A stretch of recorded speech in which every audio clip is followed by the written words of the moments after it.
All right, welcome back to House of Prep. My name is Jerry. It's good to see you guys. It's Thursday morning, and I hope you guys are having a great week. My picture on my thumbnail, turkeys. Can you believe we're in November? Where is the time gone? It was just summer, and here we're into fall. Fall's flying by. We're going to be dipping our toes in winter very soon, and the weather will start changing more and more. But turkeys, they're in the stores. Along with Christmas stuff. The shelves are all coming up even more right out the front of the store. Everywhere you look, the holidays are approaching. And I hope that you guys, most of you I know, are already prepped up, already stocking up, getting everything that you need. So I hope you are. I hope that you're getting what you need. Now, the price that you see on my picture, that's not the price I'm looking for. I'm not looking for that price. That was something, my first stop. I go to different stores, and that one was the one that had the first display I saw. Not a very large bin of turkeys. Typically, even at the start of the month, there's typically large bins in the cooler section filled with turkeys. This one was a small one, so that kind of already gets, my eyes opened up and looking around and seeing, okay, what other stores. So I'll be looking at different places through the weekend, and try to still, for the holidays, get everything that you need, because you never know what happens. Look, our world that we live in is a powder keg. More and more watching the news. I'm watching things over in the Middle East, and things over in Europe, and just over in the Asian countries, just all kinds of things going on everywhere. And you just never know one given moment, and the news breaks, and all of a sudden everyone's running around panicking, and you know the drill. You know how it is. And I try to tell people, look, for 2 years, just warning people, letting people know, price increases, prices are going to go up. Some things will become harder and harder to find, sometimes in rotation. Sometimes things are easy to find. Sometimes certain things are hard to find. And prices for sure have gone up. Absolutely. No one can argue against that. And people that try to find holes in the preppers, like, see, we didn't have a disaster. See, there's not as big a shortage as what you all predicted. And it's not about predicting, it's about preparing, okay?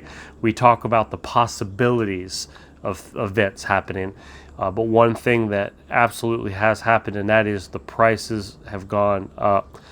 Every avenue of our life, bills, people's rent, taxes, mortgages, interest rates have gone up for sure. Again, on Wednesday they went up some more, I believe, and still looking that they possibly could keep going up, trying to beat out inflation and try to get that under control.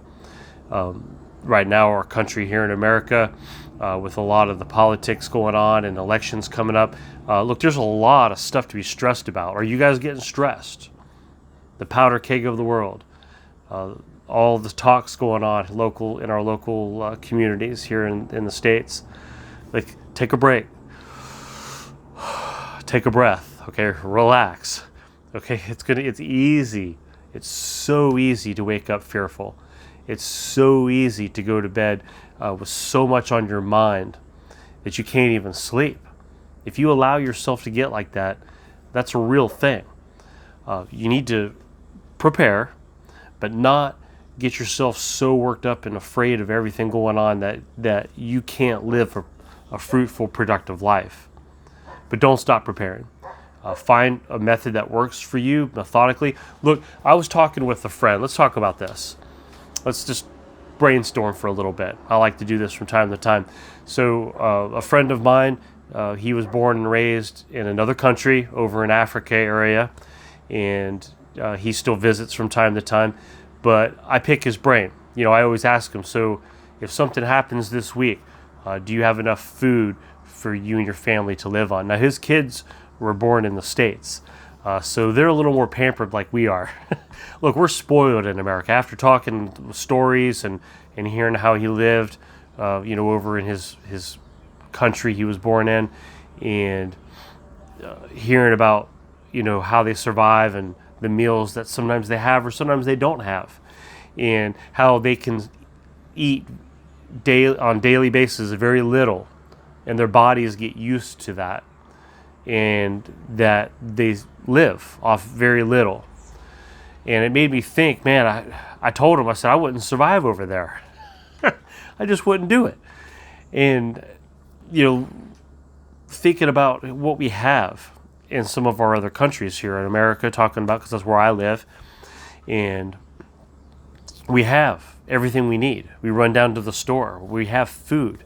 Sometimes we talk about shortages or things we don't have, but in reality, we have plenty to eat. We're not going hungry. Our families aren't going hungry.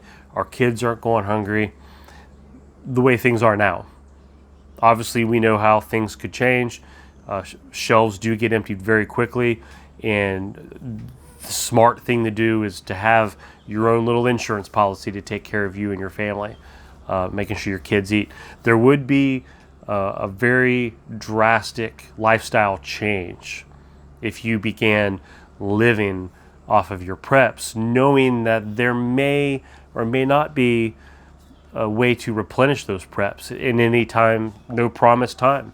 And if you started rationing your food out and you started realizing this is it, whatever I'm growing outside, or if you have animals outside that you raise, but knowing that that's it, that's all you have, I think that you would adapt, and your body would have to start adapting very quickly to that.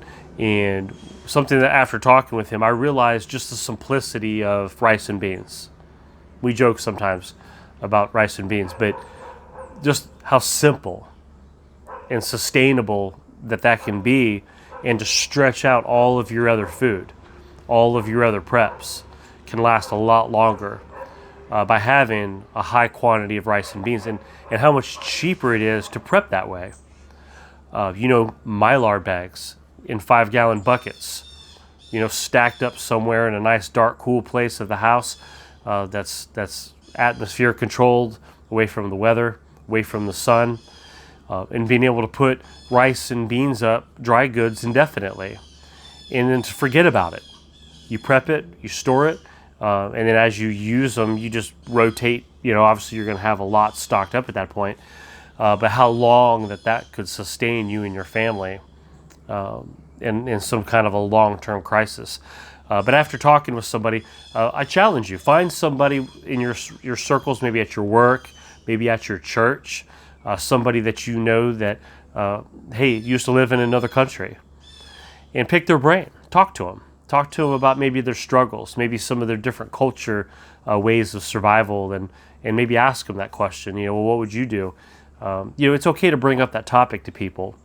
It's one thing that they find us here on YouTube, but to bring up the conversation to people around you, not in an aggressive, threatening way, okay, not in a way that stresses you and them out, but just in conversation. You can have normal, very enlightening conversations, and you can learn things. You can realize, hey, outside my little bubble that I live in, there's another whole wide world out there, and another billions and billions of people that live a totally different way and eat a totally different way than I do.